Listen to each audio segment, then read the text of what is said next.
Hello everyone, চলে এলাম আবার একটা নতুন ভিডিও নিয়ে।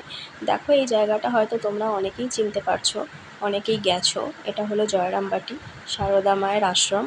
তো সেখানে আমরা কিছুদিন আগে গিয়েছিলাম। এই যে দেখো, আশ্রমের সামনে এই বড় পুকুরটা, পুকুরের পাড়ে এই গাছ আর এই যে বসার জায়গা করা আছে, সবাই এখানে বসে ওয়েট করছে ভোগ খাওয়ার জন্য। তো 11টার মধ্যে এখানে কুপন দিয়ে দেওয়া হয় ভোগের জন্য। তো সবাই এই কুপন কেটে এখানে বসে রয়েছে। এইবার 11:30 বাজলে ওরা খাওয়ার জন্য একটা লাইন করে। তো সেখানেই দেখো আমরা লাইনে দাঁড়িয়ে আছি সবাই। খুব বেশি লাইনের লোক থাকে না, যেহেতু 11টার মধ্যে কুপন দেওয়া শেষ করে দেয় ওরা। তো সেই জন্য খুব বেশি লোক হয় না। তোমরা যারা যারা আসতে চাও তারা 11টার মধ্যে কুপন কেটে খেতে পারো এখানে।